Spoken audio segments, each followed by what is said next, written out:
right. Maybe worth posting in chat. It's working. It'll take a moment to go live. We're live. Big welcome to everybody to this event.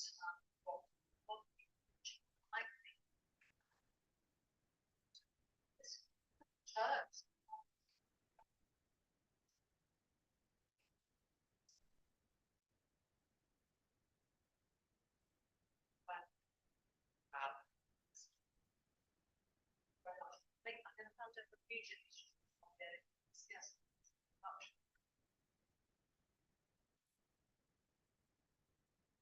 Thank you everyone for coming.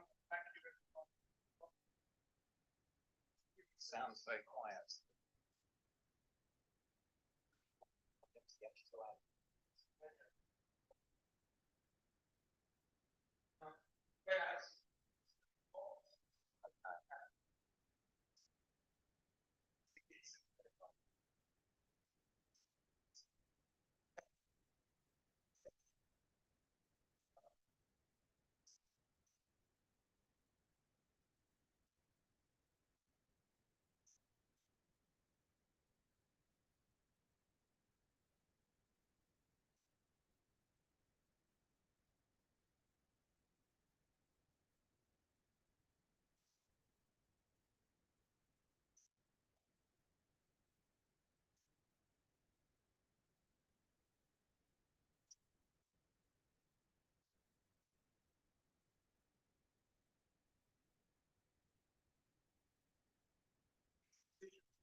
Downward pressure.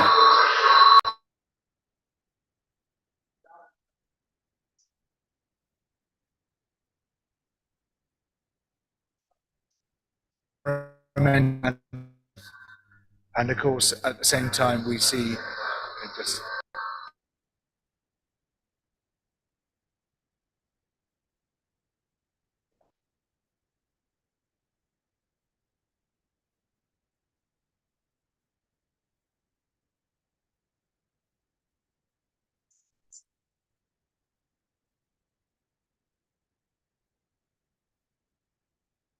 Sorry, guys. I think carry on. We'll sort it out.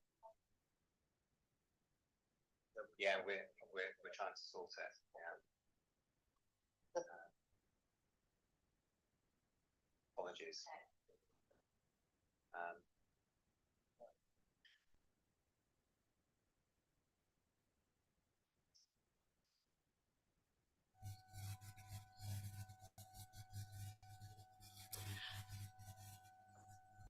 Yeah, we're having a few technical problems, as you can tell. So the live feed is currently without sound, and we are experimenting with a way to get that fixed because it was working perfectly all right earlier. So just keep chatting. Right, okay. yeah, sorry about this. Anyone watching the live feed, you might or might not be hearing us at the moment, but we have been having some technical difficulties, which we're just trying to sort out. And we will get it sorted. So, yeah. And, yeah, we could just muse at a government that is prepared to legislate to say that black is white. Quite interesting. It's amazing, isn't it? I mean, here we have a situation where we're faced with multiple emergencies. You know, we've got a climate emergency, we've got an ecological emergency, we've got an NHS emergency. You can't hear me even in the audience. Yeah, okay. So I'm just saying, you know, we got faced with multiple emergencies, all of which need immediate attention, and instead we have emergency powers being planned solely for the benefit of face saving. It's amazing, isn't it? just Yes, incredible. the only emergency that the government is focused on is their own, Yes, yes, that's so true. very clearly. Right, Okay, I think we're good. Right, so we can get back into it. So for those online, I was explaining that the Freeports seem to be a highly effective making decisions without the involvement of people, indeed of evading the planning system, evading rights for workers, and indeed environmental and consumer protections at the same time. Now, we did invite representatives from the Plymouth and South Devon Freeport to come and speak here, and we have not yet had a positive response. So it's going to be a slightly one-sided meeting, as if there were two sides.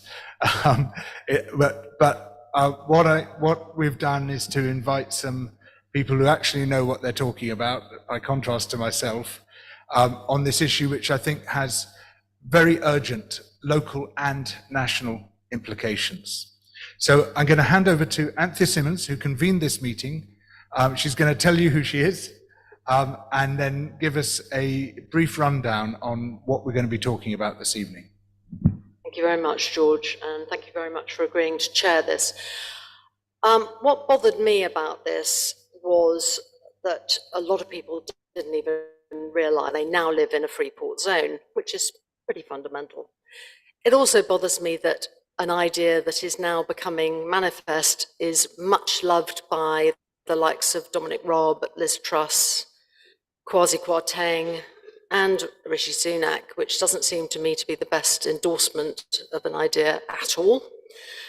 And I was extremely bothered that those who advocate for free ports and are very happy to sort of spew out lots of stuff about how beneficial they are and how many jobs they create and all the rest of it, and not actually prepared to come and talk about them to you. And I had this argument with a couple of people, and I said, if they are so fantastic, why would you not want to come and tell people about them? If you claim transparency and accountability and fantastic corporate governance, why would you not come and allay people's fears about those very issues?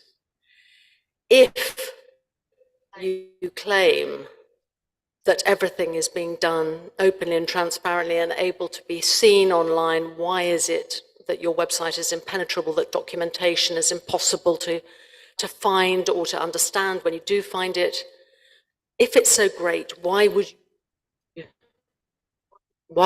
you not want to counteract a negative narrative? So that bothered me. And I think in this country, we are so trusting of our politicians. Yes, we are beginning to think, hang on a minute, this isn't right. We're beginning to see the corruption for what it is. We're beginning to see what turbocharged capitalism actually means and what leveling up actually means for real people in their real lives. But we as a nation tend to be rather blithe about where our governments take us. And we are to me, it seems that we are sleepwalking into very territory indeed.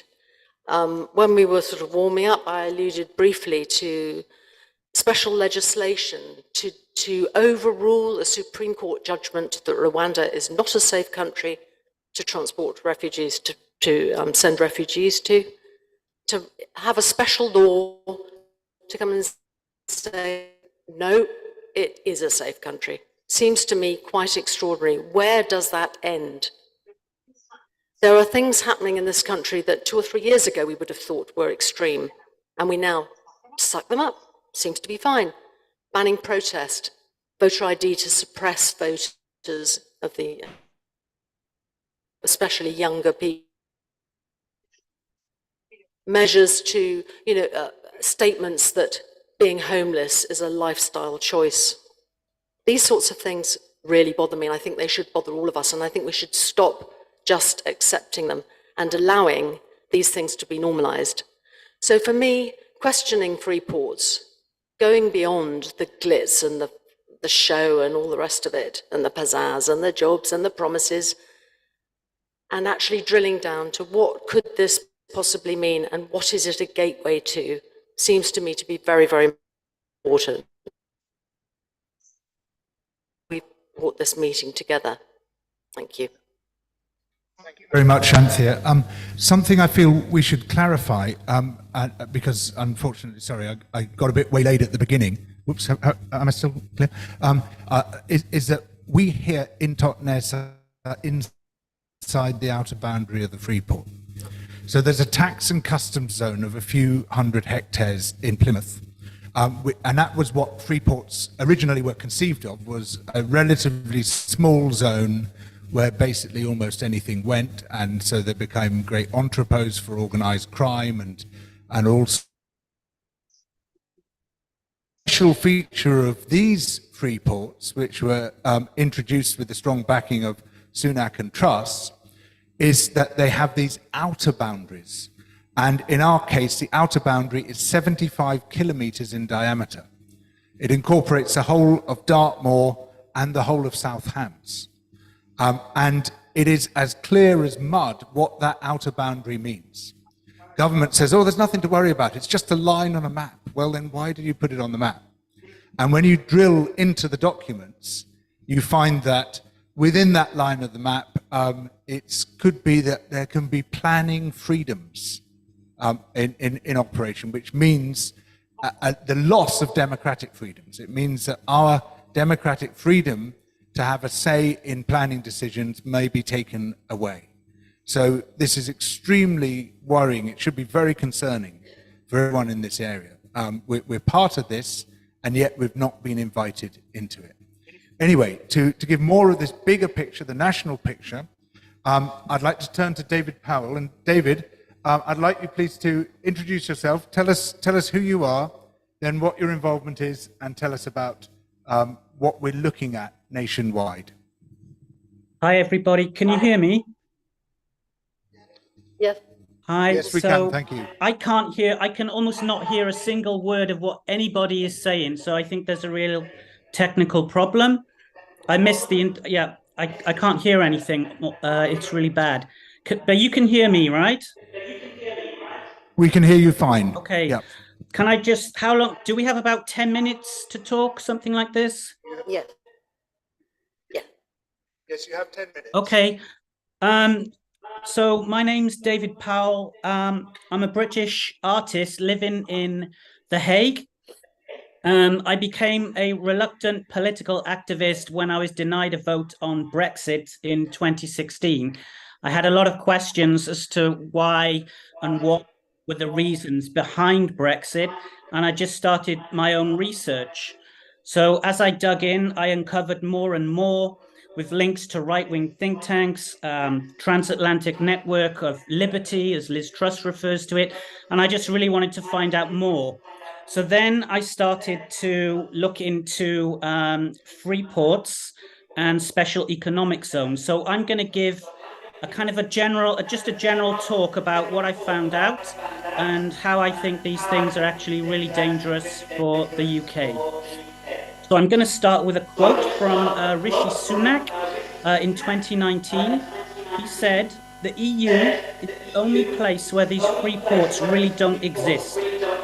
There are 82 free ports in the EU. The difference being they are strictly regulated to prevent corporations offshoring their wealth and not contributing to local infrastructure." Can people hear me? Yeah. We can hear you fine, thank you. Okay. So I'm going to talk a bit more generally now about free ports and special economic zones and look at the differences and also where they overlap and why they will form a symbiotic relationship in the 50-year post-Brexit transition phase known as the clean slate. The Tories are planning a kind of rinse and repeat approach across the UK with all their free ports and special economic zones. Sunak is setting up 12 free ports.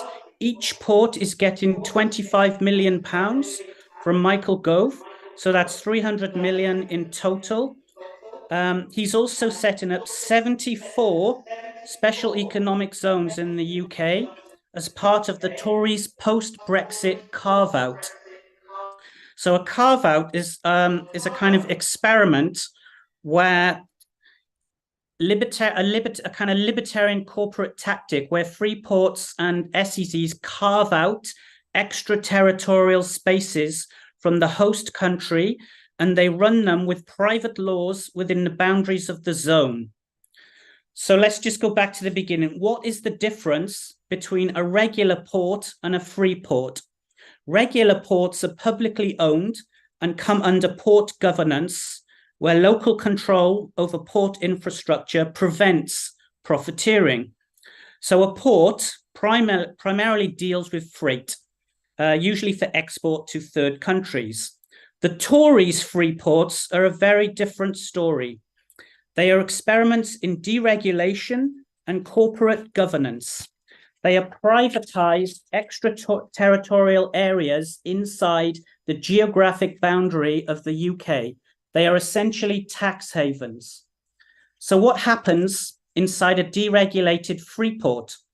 Sunak's free ports will operate with relaxed laws and by extension, relaxed enforcement of those laws.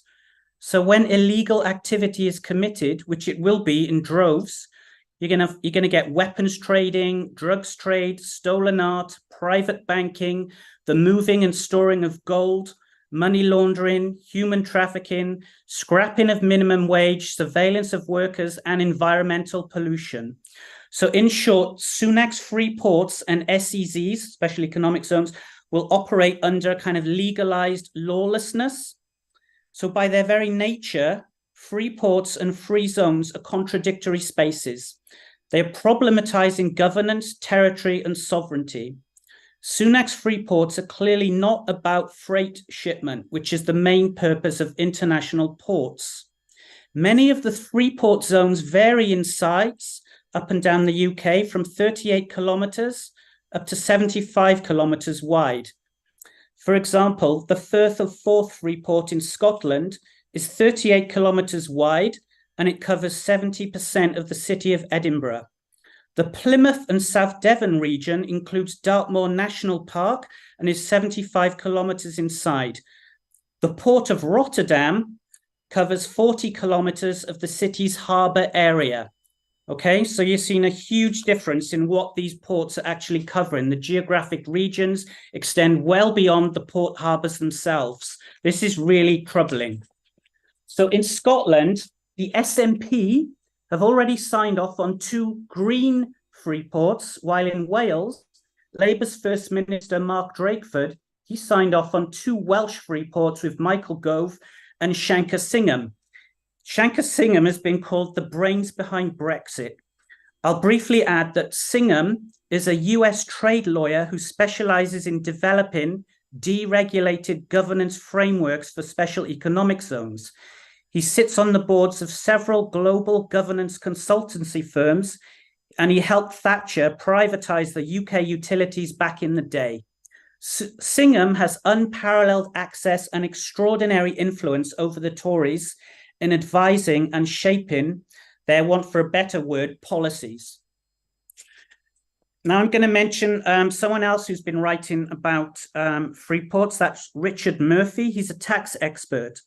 Now, he said that a free port need not be an actual port. It can be a single warehouse to a whole geographic region that the government decides to be outside the normal scope of regulation.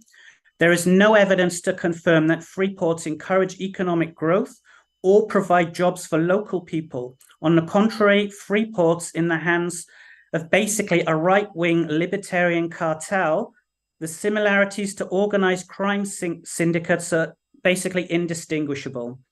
So when the Tories add the word free to free ports, free zones, free schools, free cities, the reality of what they mean by free is free from big government intervention and regulation. Anarcho-capitalists are given a free pass to avoid public scrutiny and accountability. Special economic zones are a variation on free ports with a different focus. So what is that difference between a free port and a special economic zone? So as I said before, free ports are designed to specifically encourage businesses to import, process, and re-export goods. That's the normal role. But in a Freeport, again, I told you earlier, that starts to, involve all kinds of other nefarious criminal activities. So a special economic zone, it relates to a designated region in which a governmental authority offers incentives different from the host country's regular policies, especially to companies operating in the region. Sunak and Jeremy Hunt's special economic zones to date number 74. So each has been allocated £80 million, which totals approximately 6 billion. Apparently, this sum is nowhere near enough for long-term development and sustainability. There is evidence that special economic zones are not effective in long-term growth. A short burst of initial activity usually displaces jobs from neighboring areas. Economic recovery will be weakest in the places that are already most deprived. Now, when I mention the number of these zones, there's already a government list. You can look at this list. You can look at all the companies involved on this list on the government's website. Just type in special economic zones and you'll find it. It'll tell you there's 48 zones in England. The rest are divided up between Scotland and Wales. Interestingly enough, there are no special economic zones in Ireland. I'm just getting a call. Hello? Hello?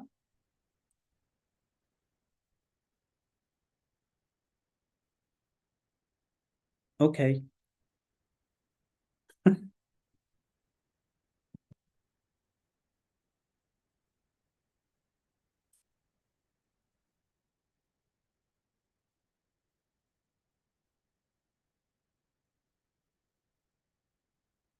Yeah. Where, did you get the bit about the Sunak and Hunt's 74 zones and the allocation of £80 million to each zone? Can you give me a yes or a no?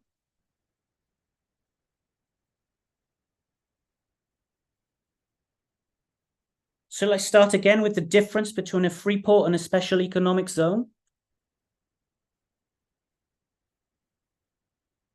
Okay, the last two sentences were Sunak and Jeremy Hunt's special economic zones to date, number 74, each being allocated £8 million, which totals approximately 6 billion. So apparently that sum of money is it's nowhere near enough for long-term development and sustainability. Okay, that is it for now, I think.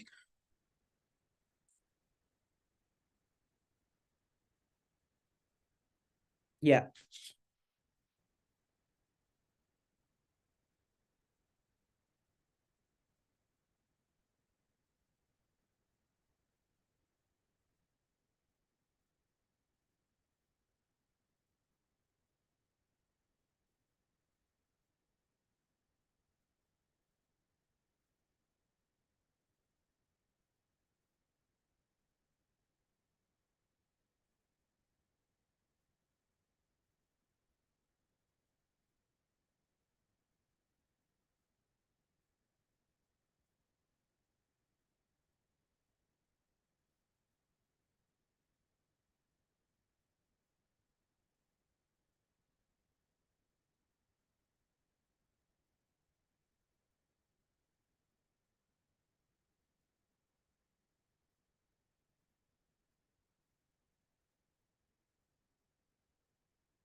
I read this year's Southam's Council Corporate Strategies. These core documents had surprisingly little to say on what the Council regards as one of the largest economic development projects undertaken in the South Hams. But there was a lonely, glossy sentence that caught my eye. Number 7 primary aim, to continue to maximise the benefits of the Freeport and the business it brings to our area. We've all been burned by the elusive Brexit benefits, so I was puzzled about what these Freeport benefits benefits could be, especially if it is in its very earliest stages. I dug deeper, combing through council minutes, agendas, addendums, and I emailed questions to many elements of the council and summarised my personal findings here. Number 1, transparency, lack of. Number 2, inconsistency, lots of. Number 3, benefits, still looking. So let me first start with transparency. What do us residents know? Well, personally, 4 weeks ago, I knew very little. I was aware of the odd article on the formation of the Freeport over the past few years, portrayed in mostly glowing terms. Further reading revealed that cash-strapped service-cutting Devon County Council had borrowed £15 million into the Freeport. Cash-strapped service-cutting South Hams has put in over £5 million. Perhaps, as for many of us, that was the full extent of my Freeport knowledge. But few of us, apart from South Hams councillors, will have seen the picture that emerges from the minutes, council documents and agendas of the past years. The huge government pressure applied behind the scenes for councils to take on the government's ideologically driven, evidence-thin Freeport agenda.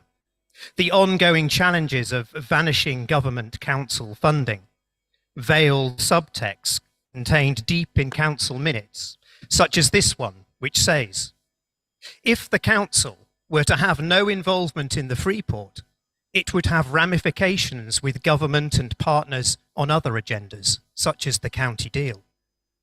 My investigations into the Freeport and South Hams show that someone, somewhere, wanted it to happen very badly, and the government lent on councils to make it happen. So I started to put out what I assumed would be a series of simple questions to the South Hams Council executive. I have been told to wait until 30th of November for a comment from the council leader to be delivered during the time-pressured council executive meeting. But with the greatest of respect, I believe residents deserve more than a comment. In response to my questions, the council couldn't even give me a simple date for when the South Hams public consultations on the Freeport had happened. I simply received no answer on that, despite asking multiple people, multiple times. My questions uncovered the fact that South Hams and Devon County Council had already signed a legally binding agreement to form the Freeport. So I asked the council to clarify the liabilities, costs and damages that could be incurred if they were to withdraw from this already signed agreement. There was no answer on this.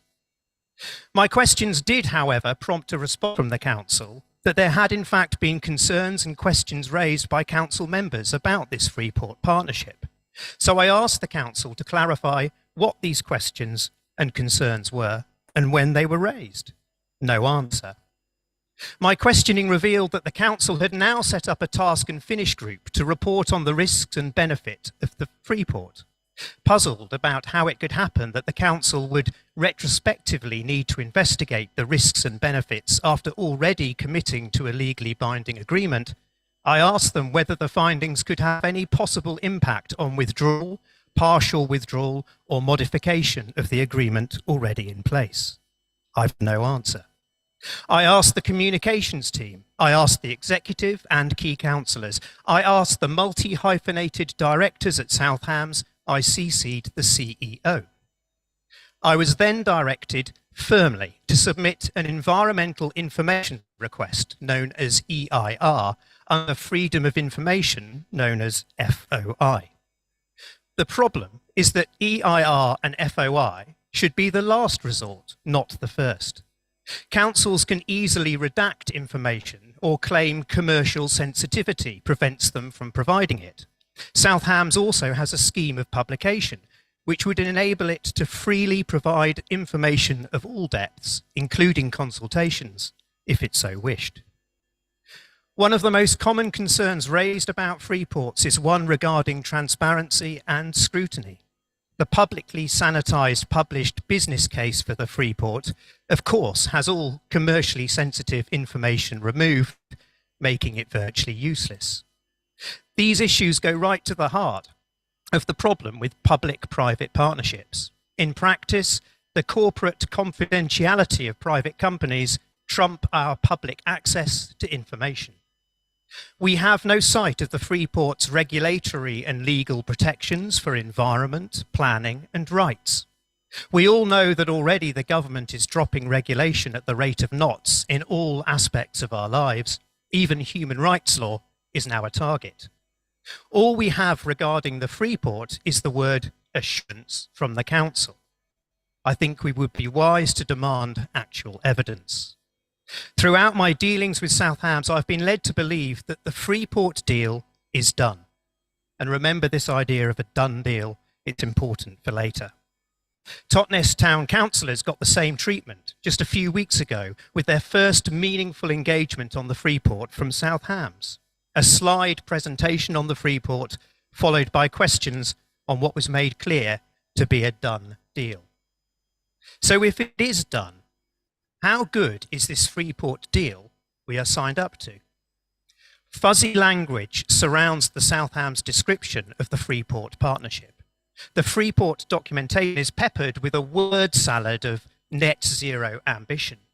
South Hams states it is thrilled to have an opportunity to shape the goals and the work of the Freeport to the priorities of the council, in which the council is encouraging the Freeport company to provide comprehensive reports on its activities to the local communities.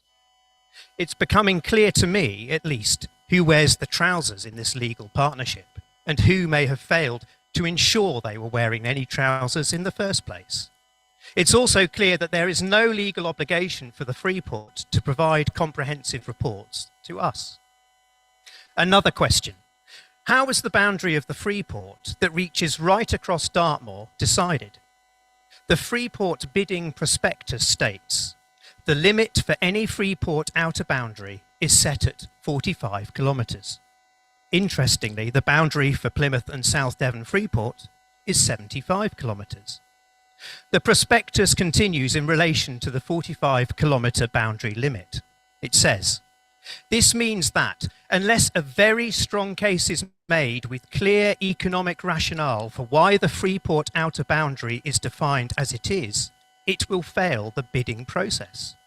Bids judged to be designed simply to maximise the area contained within the outer boundary without clear economic rationale will fail. So what was the very strong case that was made forcefully enough to succeed in the Plymouth and South Devon Freeport bid?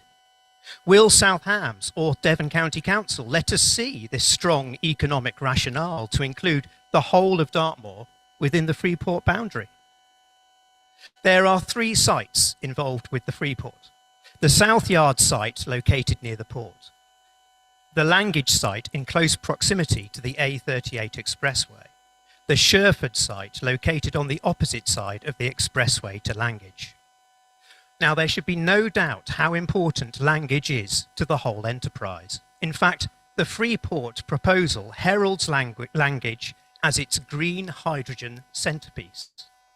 But it seems there may already be problems with this site, and information on what exactly is happening is scant. Quick drink. Digging back into council documents, I found a council report from September 22 on the approval of making a compulsory purchase order, called a CPO, for Langage land. It states, the CPO land at Langage is integral to the success of the Freeport. As set out in the Freeport full business case, the Langage site, including the CPO land, cannot be replicated anywhere else. A detailed triangulation of the Freeport was undertaken at the very start of the Freeport bid.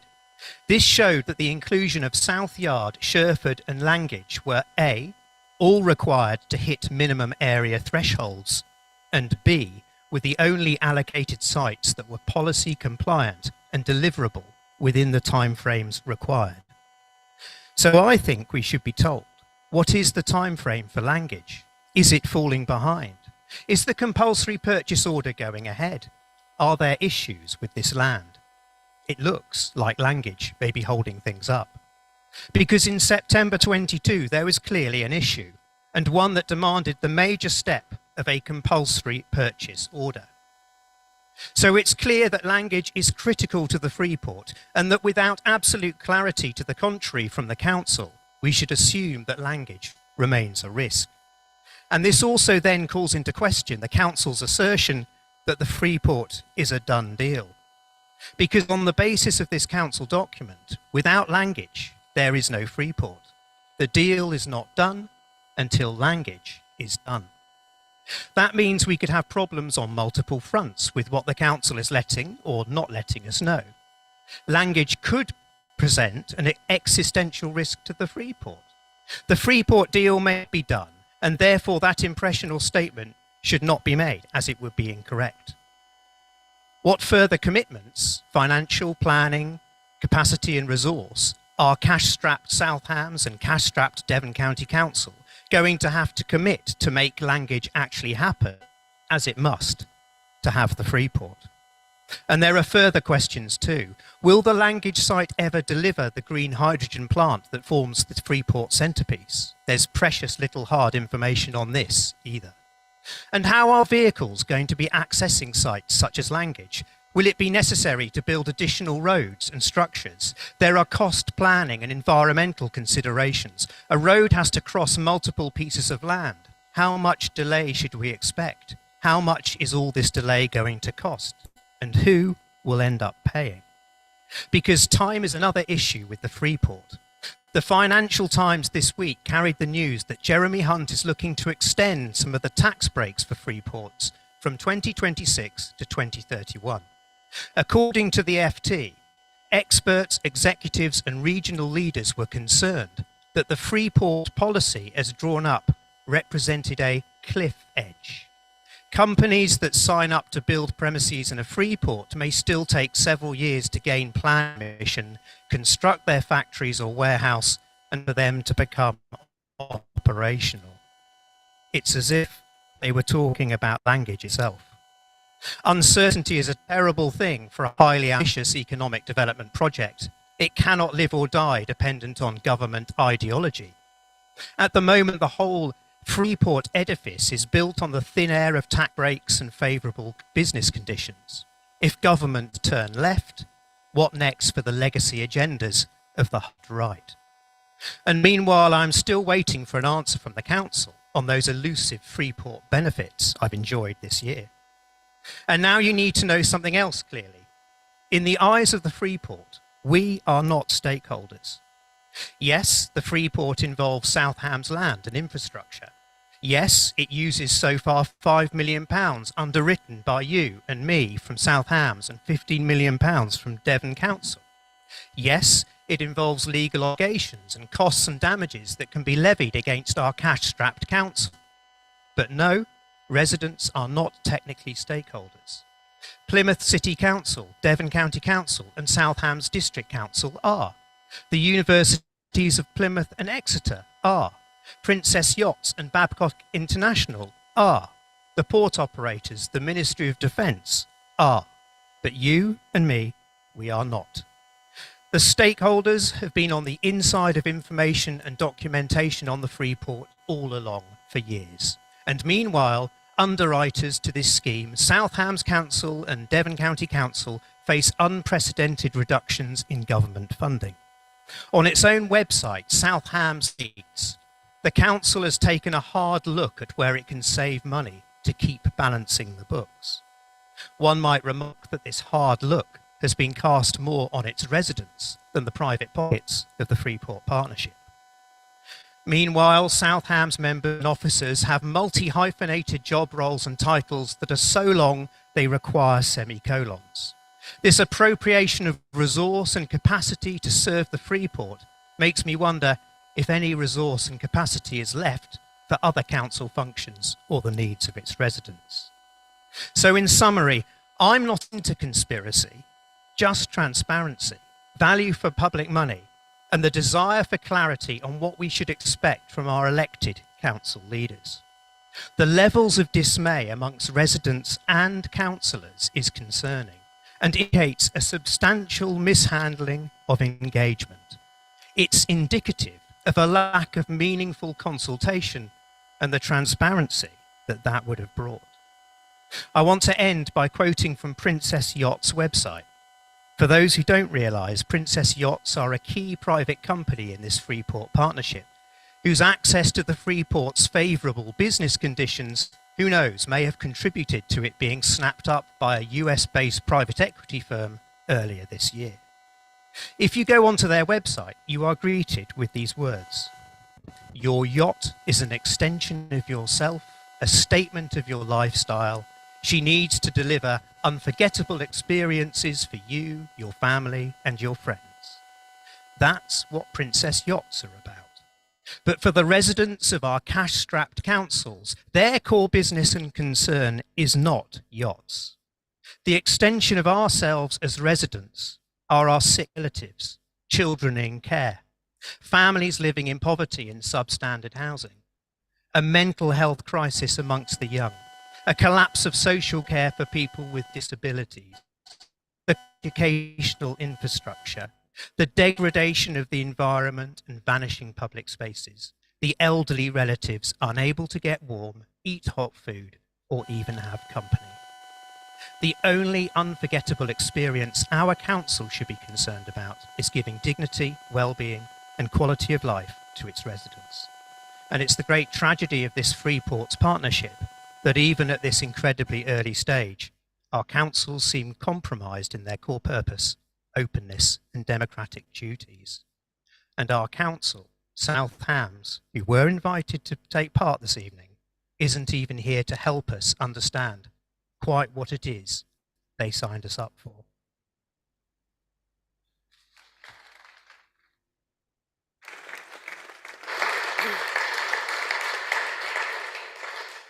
Thank you very much, Jim Funnell, for those brilliant insights into what might or is going on in this area and the extent to which we've all been kept in the dark. Thank you for your investigation of that. Now, talking of which, Jackie Hodgson has also been on the case for a long time, like Jim, diligently digging into exactly what we have been committed to here. So, Jackie, could you introduce yourself and then give us some more inside information? Thank you. Yes, I know Jim said that there's nobody from South Hams here, but actually I'm a South Hams councillor. I'm also a Devon County councillor and also a town councillor. And it's through that experience that I've started to find that my hair was starting to stand on end at meetings a couple of years ago when the Freeport business started coming before the council. And on top of that, a lot of it was coming under what's called exempt papers. And that's why even now, if you try to find it's an agenda, you will struggle with details that may be of interest, and I believe you have a right to know. What I'm going to do, because you've had a lot of information thrown at you, I'll run through really where South Hams and Devon County Council have come into this and where we as councillors have been asked to vote on certain things. And I can assure you, one thing, every single time there's been anything about the Freeport has come before, where I've had an opportunity to vote, I've spoken out against it, and I've also voted against it when I've had the chance. But some of the decisions, particularly at Devon County Council, have been taken by the Cabinet, so they haven't even come to the full council for a vote. Since the administration changed in May, as probably aware at South Hams, it was a Tory-led administration. There were 16 Conservative councillors at South Hams, and the 15 others were made up mostly of Lib Dems, a couple of independents, and a couple of Greens. Now the situation has switched over, and there, I think, if I'm right, 19 Lib Dems, there's 3 Greens, 2 independents, and a Labour councillor, and 7 Tories. So the tables have turned. And when it was during the Tory administration at South Hams, are we okay? That the documents were signed up for the Freeport. But nevertheless, what's come forward since is that there is continued support. And us Greens, and particularly leading on it, have been kind of asking a lot of questions about what's going on and asking whether we can get out of the situation that we're in at South Hams. Unfortunately, at Devon, because there's only 2 Greens out of 61 councillors, there's only 3 independents, the Freeport hasn't come up for an opportunity. Okay. Hasn't really come up for an opportunity for any real discussion or a vote from the majority of the councillors. And for me, that is undemocratic. And Jim has very clearly articulated the amount of money that we're talking about here. 50 million has been committed by Devon County Council. And you think how many potholes we've got out there, let alone the fact that we haven't got adult social care being properly delivered. We've got inadequate children's services. Education is very much on being underfunded. It's been more underfunded in the last 10 years than any previous decades. We've got real problems with what's going on in those services, which are, significant. Public health, for example, is recording huge anxiety in young people and has been doing so for 5 years. And yet youth services were all cut in 2013 and very little is effectively spent on that. I think it's about 100 grand a year is spent for children's youth services. Where does that go? It goes nowhere across the county.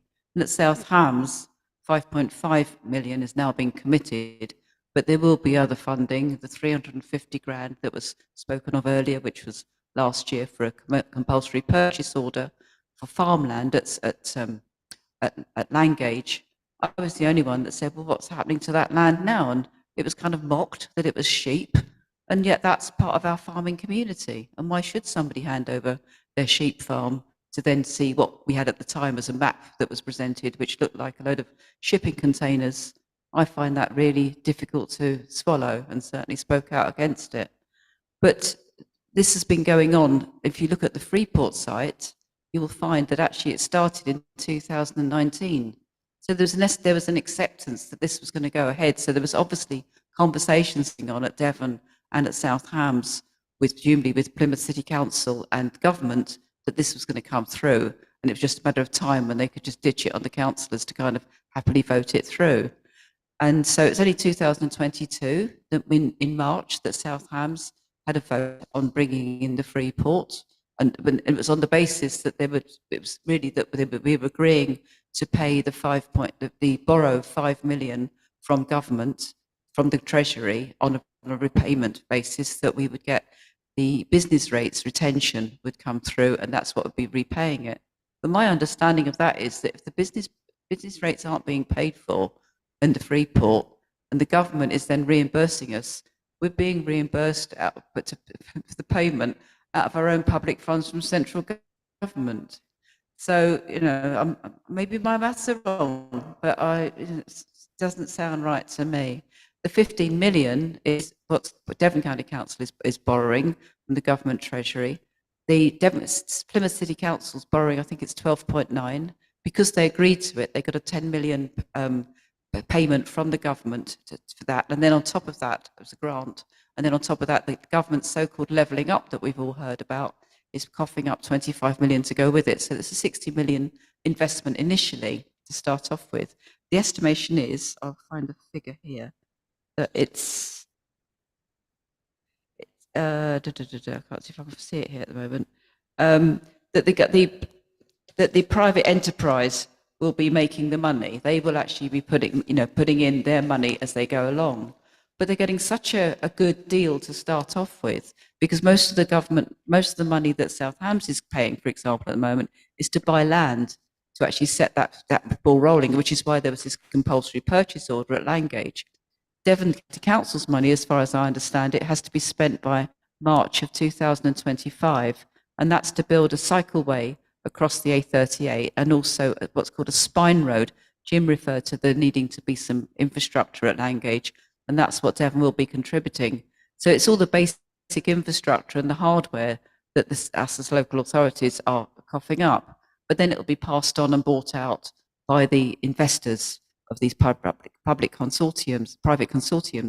But I think the thing I find most distasteful of all of this is that it's public money being pumped into private enterprise, which is also getting a leg up with all this deregulation.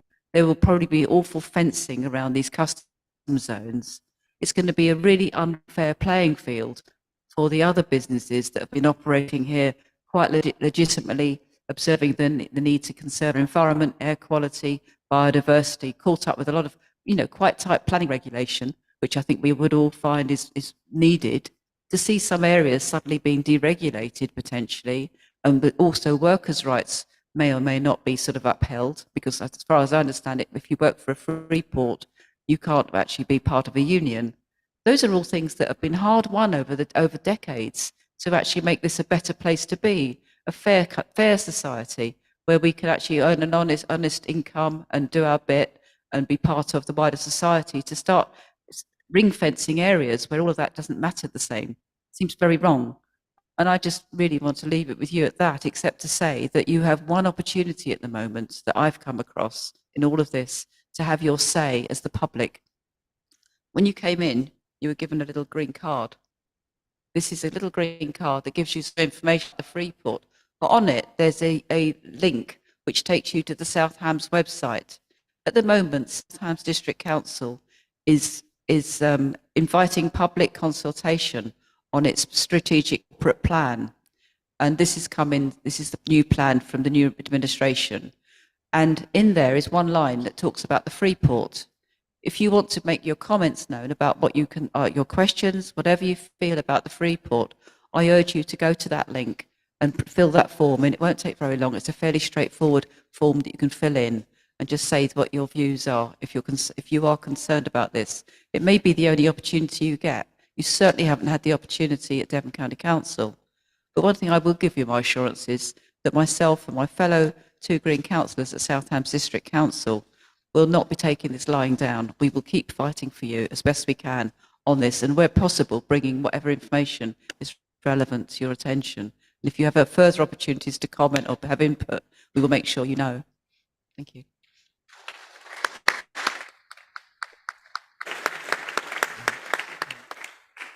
Thank you very much, Jackie Hodgson, and I'm very glad you're there for us. Now, we've got about half an hour for questions. Remember, you can ask anyone on the panel, including David, who's online, very kindly joining us from The Hague. Please stick your hand up, and we'll get through as many as we can. Do we have a microphone for questions? Yes. So wait for the mic. That's it. Yeah. Thank you. Yes, please go ahead. Hello, thanks very much. I mean, I know there are hundreds of questions, and I think we're going to be getting some answers in Totnes Pulse quite soon. But I want to know, does anybody know what Labour's policy is on Freeports, please? Sorry, did you say the Neighbours policy? Labour's policy. Labour's policy. No, I'm sorry. Now, I don't think we've got a Labour representative here. Is there anyone in the audience who knows what Labour's policy is? I have contact. Yeah. Use the microphone. I have contacted them for comment, but I haven't heard anything back at all. I contacted the Liberal Democrats and the Green Party, and the Green Party are getting back to me.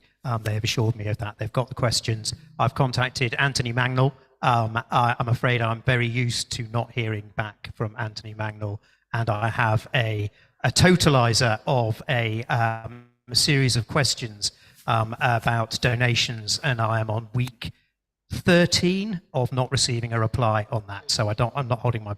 I'm waiting to hear back from anybody from Labour, and waiting to hear from Anthony Magnell, and the Liberal Democrats have responded. I do not have that response with me, I am sorry to say. I think one of the big problems is that a lot of these councils have been impoverished systematically over the past 13 years, and so when they're told they can have some free money if they play along, I think a lot of them find it impossible to say no. So Plymouth City Council does have a Labour regime, and Tudor Evans signed up to it and has gone along with it. And I can afterwards send you links to the most recent meeting of the Governance and Oversight Committee. And if you can make anything out of that, anything concrete out of the platitudes and jargon that's been spewed out about this thing, well, then you're a much brighter person than I am. And at one point, one member of the public tries to ask a question and is immediately muted, lest they say something that would cause upset. And then they say they will get back to him, and of course they love it when people ask questions. And just one other thing, we get told, one of the ways that they try and counter our concerns is by putting out ridiculous statements like, oh, nobody's going to build loads of factories on Dartmoor. I'm sure they're not. But they could be doing something else. They could be mining. They could be something else. We don't know. You can't shut debate down by just coming out with something outrageous that everybody immediately spots as being silly. And that's the tactic that's being used. And that makes me smell a rat.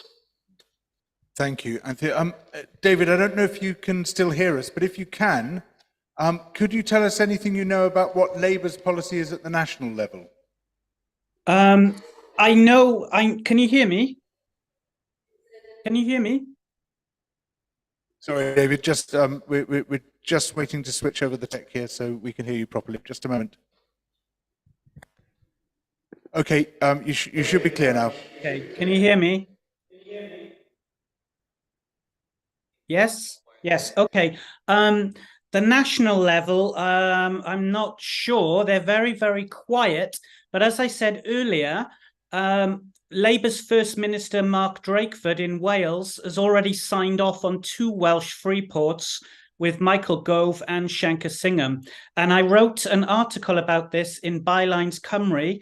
So if you go to Bylines Cymru, you'll also see some incredible other articles on free ports in Wales and across the UK. So really, they're great reads. They're incredibly informative. But as I said, the only real indication is that Labour's First Minister, Mark Drakeford, signed off on 2 Welsh free ports.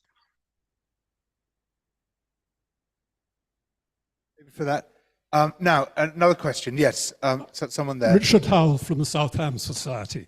As Jim knows, Richard May from the Freeport has actually given an explanation as to why the boundary was drawn where it was. It's not a very persuasive explanation, merely that it replicates the boundaries of Plymouth, South Hams, and West Devon, and that was the reason for it. I'm not sure that's very persuasive. He has also given an undertaking that there will be no development, no planning exploitation outside the 3 customs sites. Any other planning will have to go through normal planning process. Again, that could change, but that's currently what's on the record at the moment.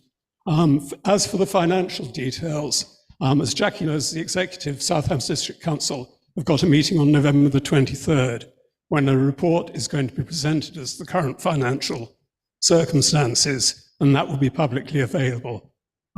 As for transparency, it was non-existent under the last administration. John Birch, who's the executive member on the council of the Liberal Democrats responsible for the Freeport, has actually been very good in finding out and giving information out.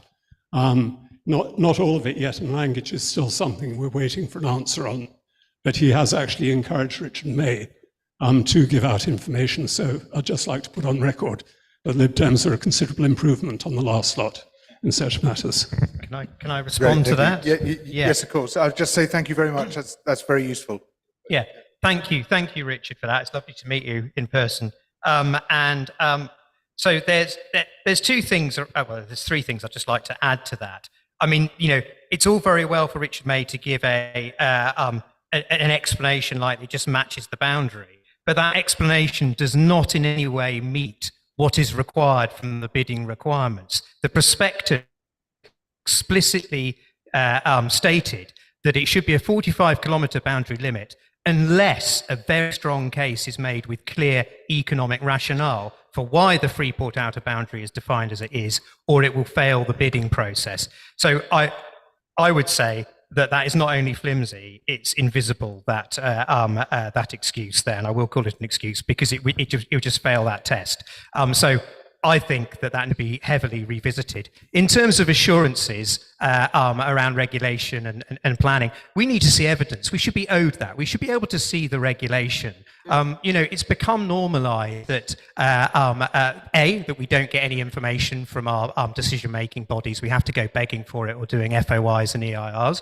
And B, we're expected to take a whole load on trust. And our eyes and the evidence around us over the past 13 years has completely destroyed any sense of trust that I, for one, have in that actually my interests are being looked after based trust. So I think we are owed to see those documents. In terms of the new administration, There's a prevailing narrative coming from my correspondence with South Hams Council that actually this sense that things weren't done so well with the previous administration, that if there wasn't a consultation, public consultation, it should have been done with the previous administration. And I do have some problems with this, because there were many councillors who obviously were there then, who are here now. And I feel that actually what I'm not getting from the current administration is what I would call transparency. It's better, but I think we're dealing in millimeters rather than centimeters and meters here. I think it's hugely incremental. And I think that especially since there is also this narrative coming from South Hams Council, this acknowledgement that maybe things haven't been done quite to everybody's satisfaction in the past. I think that there is a lot of there's a lot of distance that this new administration has to run, and I think we should expect that of them. Thank you very much, Jim. Yes, comment in there as well. In terms of where that boundary first emerged, when Liz Truss had her fortnight of glory last year, about this time last year, we were all hustled into a meeting on a very short notice to agree that the Freeport would become a free zone, and that's when that outer boundary was determined. That sort of quietly disappeared. But clearly it didn't disappear, because we still have that zone marked out as potentially to kind of cover that area. But the other thing I would say, Richard, is that, you say about this lot are better than the last lot, and, I would absolutely agree with you. But people supported it before didn't have to support it last year and the year before. They didn't have to. I certainly didn't. And it wasn't only Tories that voted for that. And that's the thing that's disappointing to me.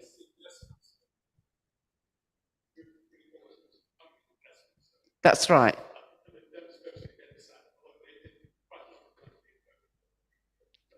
Yes, absolutely. Great. So we've got another question over there.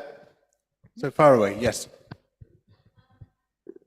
Put the mic right into your right to your mouth. Thank you. Oh, sorry. I'm so sorry. We just no. We've got a problem with the mic there. Just a moment. No, still got a problem with the mic. Someone's coming around. Sorry. Sounds like it's working now. Hello, I'm Trudy Turrell. I'm from Dartington Parish Council, and we have been very strong against the Freeport, and we've had lots and lots of reservations. And we did invite Councillor Birch to come and talk to us and listen to the questions that we had. And we did invite senior members of South Hams, and they've refused to come. So Jackie, our ward councillor, has been absolutely brilliant, but the people who are making the decisions won't talk to local councils. But the question I've got, I don't know if one of you four will know, is I'm very interested in the Langage connection that Jim's brought up there. Do we know who owns most of Langage? Can anyone answer that? I don't know. I'm sorry, I don't know. But it was the farming area that was one. I think it was a single owner, as far as I know, but I can't answer. I don't mean the farming, I mean the hydrogen, the potential green hydrogen thing. That is Carlton Power, which is a company that was developed from Stag Energy and Carlton Energy.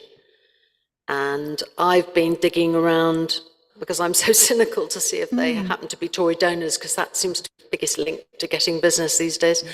So I wanted to check that out. In fact, I have found nothing to that end so far. Okay. But okay. Carlton Power is the company behind it. Well, it's usually follow the money, isn't it, with these things? So I'm just really interested into who might be the beneficiary there. South Hams owns some of that land there as well. Yeah. Okay. All right. David, I wonder if you could tell us in general about the sort of businesses that have been benefiting from these free ports and getting cosy deals from the Freeport administrations. Well, you're aware of the Teesside Free... Sorry, just a moment. We just sorry, we got the same technical issue. Just hold on 1 second. Sorry about this.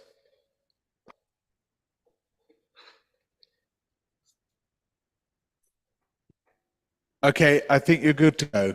Okay. Are you aware of the privatized coverage of Teesside Freeport. I mean, there's so much dodgy stuff going on there. I mean, there's public land that was sold off for £1 per acre, but it's actually worth hundreds of millions. And this is through Houchen's business chums, Musgrove and Corney, I believe their names are. They've also got a scrap metal business going on there. There's also some problems with apparently a key that is being developed there. So there's kind of money that is being bandied around on that, and apparently some bizarre developmental problems where the key is actually not going to be operational. There's also the environmental aspect, which it sounds like the public are going to be the ones who get the bill afterwards to clean up the area. So like I said earlier, I think this pattern is going to repeat across all the free ports, and especially the green zones in those free ports across the whole of the UK. So I don't know if you've also heard of a company called DP World, who bought out P&O Ferries. In 2022, I believe they sacked 800 British employees overnight without any notification, and they've gone and hired a new workers under half the minimum wage. So I think this kind of thing is going to be going on. There's going to be this kind of where the laws, and like I said earlier, they're going to be loose laws and therefore loose reinforcement of those laws. So I think this is going to affect absolutely workers' rights. There's going to be kind of, I mean, you know, reading stuff about security surveillance and things like this. I mean, everything about them is just totally dodgy. And this kind of extension of the state subsidy, is because the UK is now out of the EU's regulatory orbit. The state aid is something that big companies can completely take advantage of to basically crush smaller and medium-sized companies, just wipe them off the map. So we're really looking at kind of multinational takeovers, getting subsidized by the taxpayer, making their profits, and then maybe just disappearing. Maybe they move on to another zone. Maybe they leave the country. But what are they going to leave behind? I think they're going to leave behind just absolute ruins. Thank you very much, David. Now, Anthea, did you want to add something to that? Many of you might have seen the photographs of the mass shellfish deaths on the shores of the Teesside, where the Teesside Freeport is, which is allegedly caused by dredging up the seabed. And people have been able to get absolutely nowhere in terms of an investigation. It's just a complete stonewalling of ordinary people. And just one thing I want to, the think tanks that live in Tufton Street, the Institute of Economic Affairs, gave a speech in, I think it was about 2017. They basically said that we are in a race to the bottom to be like China or India. We're in that race, and we're all going to do it. And your wages will meet the Chinese wages somehow.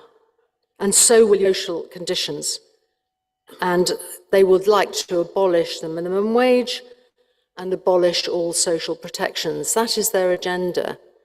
You are an asset to be sweated or a liability to be culled, one or the other. I know that sounds very melodramatic, but I think we've got to wake up to what the turbocharged capitalist agenda actually is. Thank you very much, Anthea. The thing that also needs to be taken into account is how the Freeport, the Plymouth and South Devon Freeport, is being managed. There's a consortium that's been set up, so it has representatives from each of the local authorities involved, but it's actually got Princess Luxury Yachts, which we've heard about, which of course is a very necessary organisation in terms of delivering for all of us. But they are in there as part of the, I think he's the CEO, Richard Maynard. That's the chairman of Princess Luxury Yachts. The other companies are at the top, actually making decisions on the public funding that's coming. Now, okay, there'll be private funding coming in as well, but I don't feel confidence that that's doing the right thing for holding our money. They're not being properly held to account because of this whole chain of lack of transparency. And I think when we talk about how that corporate takeover happens, they've got vested interests. As a councillor, if you have what's called a pecuniary interest, you have to leave the room when a decision's been made around something that could affect you or a member of your family or your neighbours, and you're not allowed to lobby. These people are not just lobbying, they're actually in there making the decisions about things that will directly affect the benefits of their business. I think that's quite serious. Thank you very much. Now there's a question here. I think you've got the microphone already. Yeah? Can you hear me? No? Yes, I hear you now. That's good. Yeah. Thank you. So I just had an observation that follows very nicely from what the panel just said, and then a question. I mean, I think we do have a precedent in Britain for corporations acting like the state and running their own laws, creating their own ways of managing labour, and it was the British Empire. You know, we've done that. And what we have is a situation now, I think, where British capitalism has nowhere left to expand into other than all the concessions democracy has won from it: workers' rights, environmental protections, planning law, all of those rights it will expand into. The councillors who are doing such great work, and we really appreciate the great work you're doing, but councils have become effectively contract managers for the privatised state. You're contract managing for the Babcocks, which are today's equivalent of the East India Company, right? So I don't know, and, you know, it sounds melodramatic, but it's completely true. Babcock runs education, never mind being an armaments company, they run education in Devon. So while we appreciate, you know, these last bulwarks against this process, is there any point asking anything except what are the national opposition parties prepared to do to stop the march of capitalism? What are they prepared to put in the way? There's no other question, I'm afraid, that I think it's worth asking. And so far, the answer is a resounding silence. Thank you. That's very well put. David, would you like to start us off with that? Yeah. Can you hear me? Can you hear me? Hey, can you hear me? Yes, because I can't hear you at all. Yes, I think there is a really serious danger in how Sunak's Freeports and SEZs are going to be run, because what we're seeing is as the infrastructure of the public sector collapses, these present opportunities for corporations, private equity, venture capitalists popping up to rescue, in inverted commas, the failings of, say, of democracy. So government, to actually work in government is now the most lucrative line of business in partnership with the private sector. Now, I've been looking into this over a few years. So let's look at the candidates beholden to companies like DP World and governance consultancy firms like Pronomus Capital, Locus Economica, Politas Consulting, Palantir, New Way Capital, Competare. Each carry with them some of the most powerful names involved with deregulating, presenting deregulatory frameworks, and I have to say for entire zones and cities. So the names are Eric Brimman, Peter Thiel of PayPal and Palantir, Shankar Singham, Tom Bell, Patry Friedman, who was the son of Milton Friedman, the libertarian economist, and another name, Michael Castle Miller. And incidentally, Michael Castle Miller is trying to set up a refugee city in Rwanda under a whole network of connected right-wing think tanks housed under the umbrella group Atlas. So every one of their website mentions the same thing over and over again, that free ports, SEZs, and free cities will alleviate poverty and rescue citizens from big government with growth and innovation, and it's all lies. Thank you very much, David. Jim. Yeah, thank you. So a question about, so I'm just trying to read my writing, whether there's worth anything else apart from just questioning what the main political parties will put in the way of this relentless march of capitalism. What I think is that transparency begins at home. This battle begins at home. It's what we expect from our elected leadership and representatives here. It's about grassroots for me. You know, we are allowing a lack of transparency in a whole different way, in a whole number of different ways. So, for example, the tiny number of voters that go out for local elections. I mean, it's pathetic. It's criminal, really. You know, a matter of hundreds of people who go out and vote in local elections for councillors. And actually, those are the people that we should be expecting transparency from, and expecting transparency to cascade upwards. Because if we're just expecting it from that top level of political parties, we are absolving ourselves of our own responsibilities. We're absolving ourselves, removing ourselves from our own participation, active participation in democracy. So I don't think we should look up to hold to account. I think we should look sideways. And people that we elect within our communities to represent us, we should expect transparency from them and make sure that the ripple effects from there are actually bringing those benefits back to us. Thank you. The Green Party actually has spoken out against Freeport. We are very clear that it's not Alan that are talking about it, although we've actually been looking at it from the local level. I would like to find that at the top there is no agreement. One thing I can say actually was that one of the things that will be invested in is the Devon Court, is the deterrent will be funded as part of this. I wonder if that's one of the reasons that a lot of this hasn't been out in the public domain, because many people would be very concerned about that. Thank you. We've got time for one very quick question. You've got the microphone with you. Yes. This is our last question, but we're nearly at the end. No, so you probably won't want to hear this, but I'm reading on my mind from you and councillors, South Hams, District Council in there. And I just want to make a few points to try and balance things, because there's been a lot of excellent points from the speakers and from the floor, but also a number of points that are quite frankly not right and need balancing. The first thing I want to say is that Lib Dems are totally not behind the Freeport, even in its current form on principle. It's bribery basically for business in the public sector.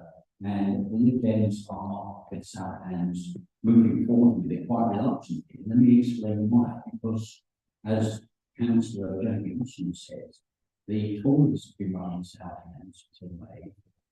When they were the ones to decide, they were the ones to be this. Lib Dems not have an effective vote as Weeks. And when the Dems came with others being made, we had to take a look at the situation of, and I was worried about that and what was going on. And we found first of all that there were legal agreements signed that we could not get out of. And therefore we had to make a decision either we made a legal agreement with all the risk and implication of that, or we made the best. I want to move on and tackle some of the issues that do raise about human spouse. Up until May, perhaps a little bit after, it was absolutely terrible. It was absolutely terrible, and thank you very much for that. And there was no information shared, not even as that's amongst the council. This was a total terrible way. We committed to change that. As people heard, Councillor John Birch has started here, and we can talk about this.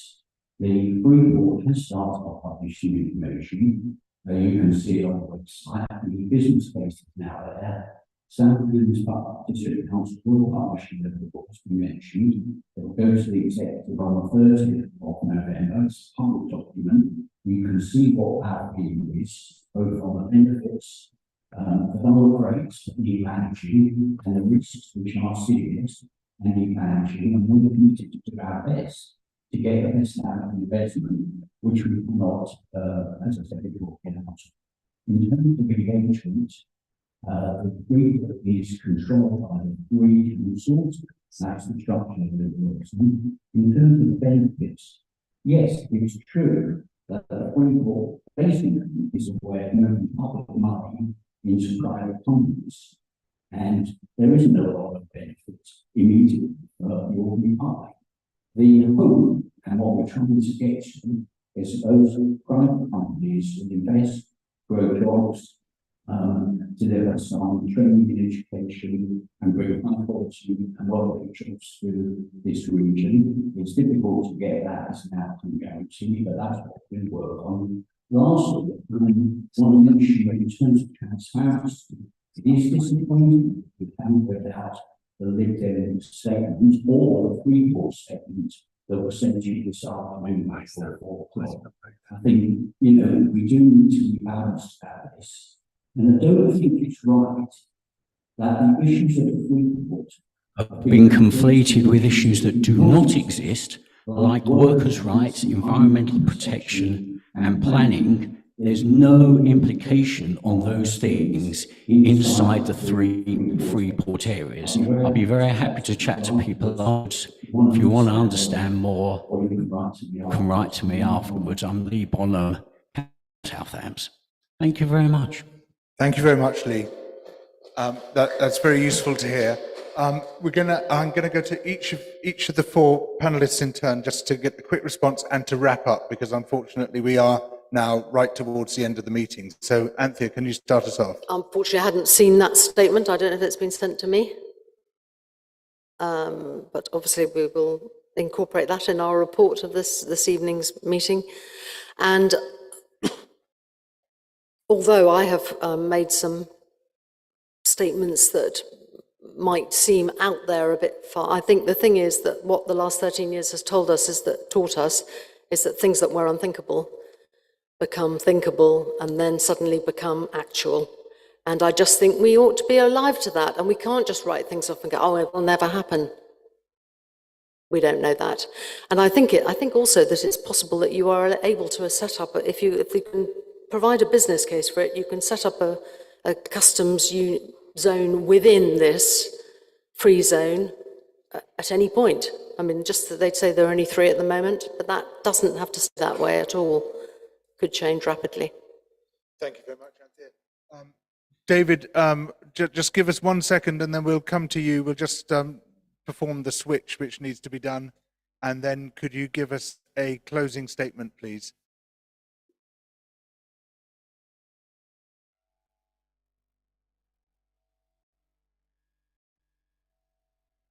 David, we're good to hear from you.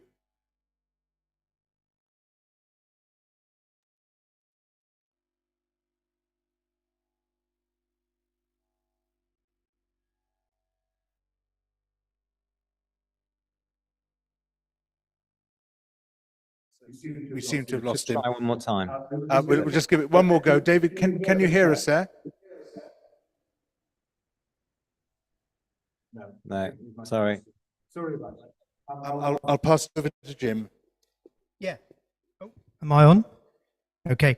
Yeah, I mean, thank you for actually being here and speaking. I mean, your colleagues at the core of decision making at South Hams were invited many weeks ago and decided not to turn up.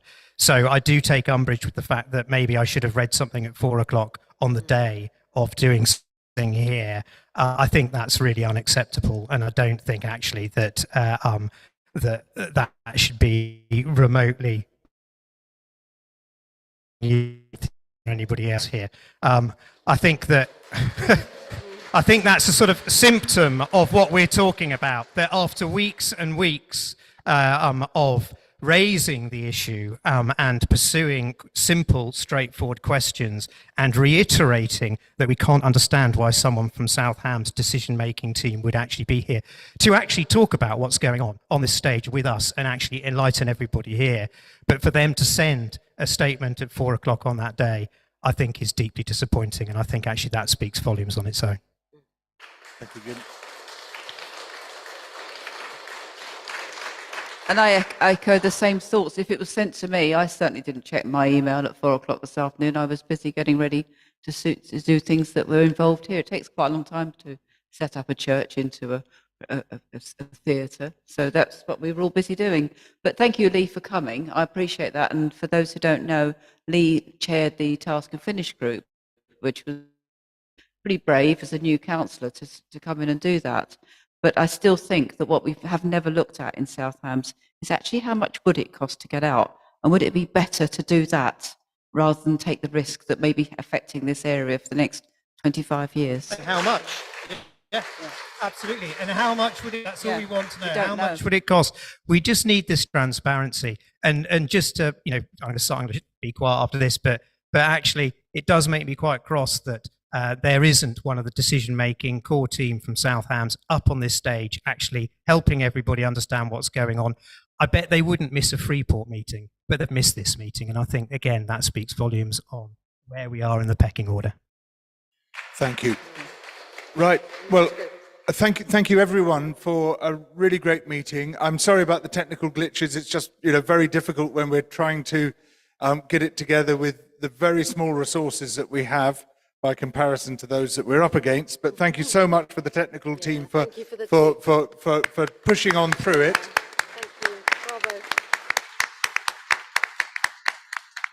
Thank you for our 4 wonderful panelists who have all been, I think, really enlightening. I've learnt loads this evening. Obviously, we all need to learn a lot more because so many absolutely crucial facts are being withheld from us, but we couldn't have had a clearer set of explanations of what we should be allowed to know and about the gap between the public need to know the actual information which is being released. Thank you so much for Anthea and West Country Voices for setting up the meeting, and to all of you for coming or indeed for watching and listening online. A very big thank you to George, please. Thank you.